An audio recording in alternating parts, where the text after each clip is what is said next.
Hi, I'm Karlene Punancy, immigration attorney, and today we're going to talk about what is the EB-5 visa. The EB-5 visa is like no other visa because it leads to permanent residence. I'm going to tell you how you can use the EB-5 visa to live legally and permanently in the United States. So, would you like to live legally in the United States? Would you like to live legally with your family? Would you like to live permanently in the United States with your family? And how about being a permanent resident and then a citizen of the United States?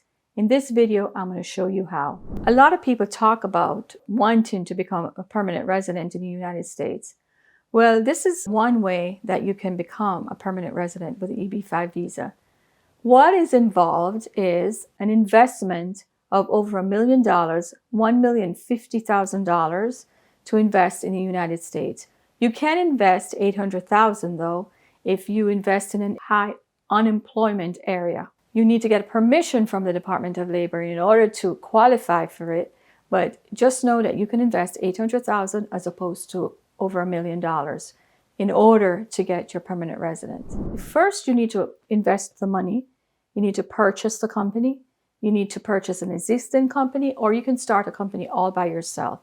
Once you invest the company, then you do a long paperwork to show the United States that you have invested this amount of money, and you can show the United States how you are going to better the company, the community.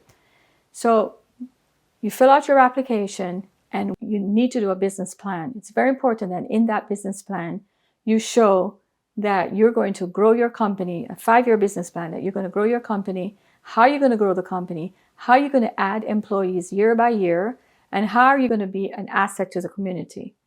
Now, it's also important that you have no less than 10 employees. Now, people say, how am I going to get 10 employees? Well, you have to get 10 employees, and they need to be employees, not 1099 independent contractors. They need to be employees, 10 employees on a W-2. Now, they need to have different positions. One of the things that immigration will ask you when you complete an application is, what job positions would you give to these 10 employees? Now, if you say, I need maintenance workers, immigration will question that. It has to be logical. Immigration will ask you whether each employee is legal to work, and also whether each employee has experience to work in the United States and in your company, in your particular company. One of the most important aspects of the EB-5, because you're investing so much money, is that immigration will ask you to tell them where you got the money. So you need to show that it was either a gift, it was from a sale of a company that you have, sale of a home that you have, or your own personal assets. You may have been accumulating assets for years and you have a bank account that has over $1 million. You need to show immigration how you got that money. And you also need to show immigration how the money came to the United States. It cannot be through unlawful means. They look at that a lot. It has to be that the money came from a bank in your country to a bank in the United States. Or if it was a gift, that it came from somebody's bank account to your bank account. Immigration is very, very, very, very, very picky with that. What they don't want is that somebody went and sold drugs and then gave you the money. So also, if you were gifted that money from a family member, that family member needs to show how they got that money to give to you. Because like I said, it's a lot of money. $800,000, over $1 million, a little bit over $1 million, that's a lot of money. So you need to show where you got that money in order to invest in the United States. People have asked if they can get a loan in order to do the investment. I don't recommend a loan. It has to be your personal assets, money that you have in the bank in order to invest. Now, immigration will also look at your bank account. Now, if all the money in the world you have is $1 million, and you invested that money, that doesn't look too good. You should have more money in order to maintain yourself, because once you buy the company for $1 million or $800,000, you need to survive. And companies take time to build up in order for you to get your profit from that company. So it's very important that you show that you have assets, personal assets, and now you're not relying on that company in order to live. There is also another way that you can invest as an EB-5 applicant in order to get your residence. So there are companies that are EB-5 approved by the government. Many hotels are.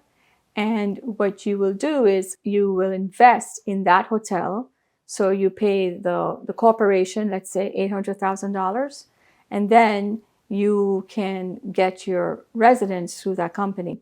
Now, what are the advantages? Well, you don't have to worry about putting a company together, monitoring the company. You don't have to worry about getting 10 employees. So it does help, if you're so inclined.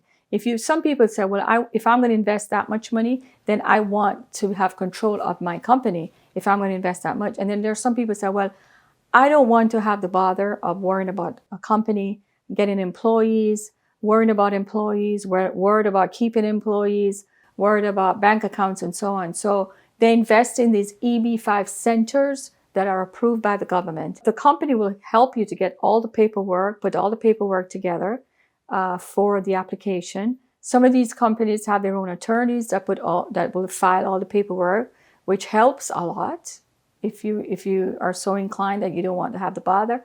So you go and you invest in these companies, you get all the paperwork, you apply, and the process becomes the same. You wait the same amount of time as everyone else. You get your permanent residence for 2 years, and after the 2 years, you apply for the permanent resident, which is for 10 years. So the process is the same, whether you invest in your own company or you invest in one of these EB-5 centers. As it is, it's something personal. It's up to you which you prefer. Whether you want the bother of worrying about a company or you would like your own company, the process is the same. One of the disadvantages in investing in an EB-5 enterprise, let's say the EB-5 company that's approved by the government, is if the company goes bankrupt or there's a problem with the company, you could lose your money. You could lose all that investment, especially if the company cannot pay you back. Now, there are times when the company can pay you back and you can move on. And there are times when you have to wait for your money, wait for investment. So that would be the risk, I would say, in investing in an EB-5 enterprise. But there are people who do it every day. Usually that doesn't happen. It could happen, but usually it doesn't.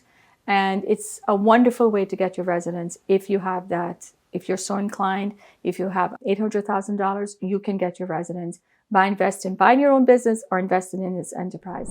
I'm Karlene Punancy. I'm an immigration attorney for 35 years. Subscribe to our channel if you like the information. We have more information to give you and we can help you with the process. If you would like more videos like this one, look at the link above or the information below and stay tuned for our next video.